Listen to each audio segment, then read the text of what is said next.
Somo la 50 la vipimo vya maabara. Urobilinogen kwenye mkojo ni nini? Urobilinogen kwenye mkojo ni nini?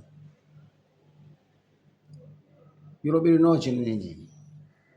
Hizi ni bidhaa inayotokana na mabadiliko ya bilirubin ndani ya utumbo. Urobilinogen ni bidhaa inayotokana na mabadiliko ya bilirubin kwenye utumbo au ndani ya utumbo. Kiasi kidogo cha bilirubin kinaweza kupatikana kwenye mkojo.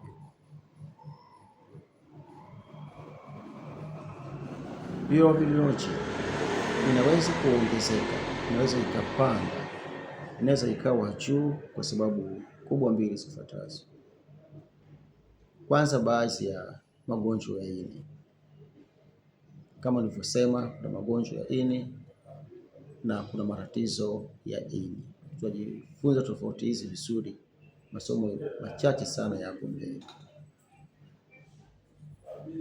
Lakini pili, kuna kuvunjika kwa red blood cells kwa wingi, yani hemolysis. Kiwa na mivunjiko ya chembe nyingi za damu, ile rangi nyekundu ya zile chembe nyekundu za damu, basi urobilinogen inaweza ikaongezeka sana, ikapanda. Urobilinogen inaweza kupungua pia au kutokuwepo kabisa. Urobilinogen inaweza kupungua au kutokuwepo kabisa baada ya kuziba kwa njia ya mkojo ya nyongo.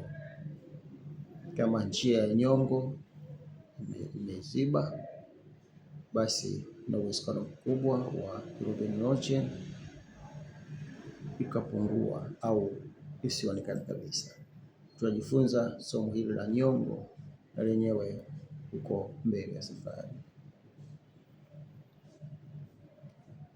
Bilirubin na urobilinogen hivi vina uhusiano mkubwa sana, vipimo hivi vina uhusiano mkubwa sana, lakini vina maana tofauti kwenye vipimo. Kwa hiyo ni muhimu zaidi mtafsiri au daktari, na mara nyingi kutoa daktari anaagiza vipimo hivi kwa pamoja ili kupata tafsiri ya bilirubin na urobilinogen kwa pamoja. Na kwa kupata majibu ya vipimo hivi kwa pamoja, bilirubin, urobilinogen, kiagiza vipimo hivi kwa pamoja na kupata majibu kwa pamoja, unaweza kusaidia zaidi kuelewa matatizo ya ini na matatizo ya njia ya nyongo. Kwa hiyo madaktari na wataalamu wa maabara, nafikiri tutakuwa naelewa vizuri zaidi, na tutaelewa vizuri zaidi kadri tunapokwenda mbele.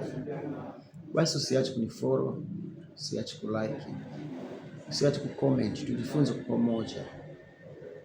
Lakini waambie wengine, waalike wengine ili tujifunze kwa pamoja afya na vipimo vya maabara kwa lugha rahisi zaidi, hasa wataalamu wa maabara.